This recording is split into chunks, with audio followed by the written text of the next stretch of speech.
മലപ്പുറം കാളികാവിൽ നരഭോജി കടുവയെ കണ്ടെത്താനുള്ള തെരച്ചിൽ തുടരുകയാണ്. പ്രദേശത്ത് കടുവയുടെ കാൽപ്പാടുകൾ കണ്ടെത്തി. കടുവയുടെ ആക്രമണത്തിൽ കൊല്ലപ്പെട്ട ഗഫൂറിന്റെ പോസ്റ്റ്മോർട്ടം റിപ്പോർട്ട് പുറത്തുവന്ന് കഴുത്തിൽ ആഴത്തിൽ കടിയേറ്റ് രക്തം വാർന്നതാണ് മരണകാരണമെന്നാണ് റിപ്പോർട്ട്.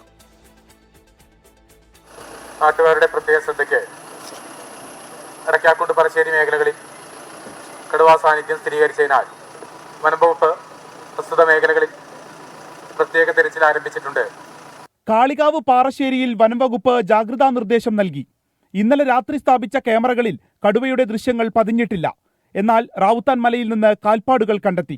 കടുവാക്രമണമുണ്ടായ സ്ഥലത്തും സമീപത്തെ അരുവിക്കടുത്തും കൂടുകൾ സ്ഥാപിച്ചു. 20 പേരടങ്ങുന്ന 3 റാപ്പിഡ് റെസ്പോൺസ് ടീം തിരച്ചിലിനുണ്ട്. ഇപ്പോൾ ഇന്ന് തിരച്ചിലിന് സമയത്ത് അവർക്ക് പഗ് മാർക്ക്, റാക്കിംഗ് മാർക്സ്, ഇതുള്ള ഒരു സൈൻ മാർക്സ് നമുക്ക് കിട്ടും. അത് വെച്ചിട്ട് നമുക്ക് നാരോ ഡൗൺ ചെയ്യാൻ കഴിയും. ഇന്ന് 2 കൂടാണ് നമ്മൾ സ്ഥാപിക്കുന്നത്. ഒന്ന് ആ ഇൻസിഡന്റ് നടന്ന സമയത്തും ഒന്ന് വാട്ടർ ഹോളിന് അടുപ്പിച്ചും.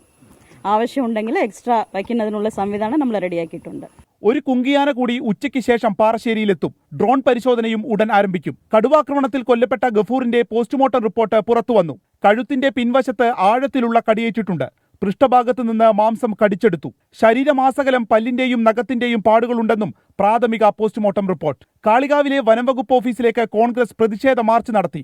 വനം മന്ത്രിയുടെ കൈയും കാലും കെട്ടി കടുവക്കൂട്ടിലിടണമെന്ന് DCC പ്രസിഡന്റ് VS ജോയ്. മനുഷ്യൻ മരിക്കുമ്പോൾ ചിരിക്കുകയും മൃഗങ്ങൾ മരിക്കുമ്പോൾ കരയുകയും ചെയ്യുന്ന ഒരു കടൽ കിഴവനാണ് കേരളത്തിന്റെ വനം മന്ത്രി.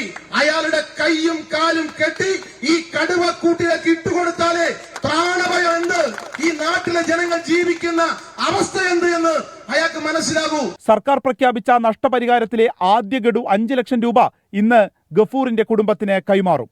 24 മലപ്പുറം.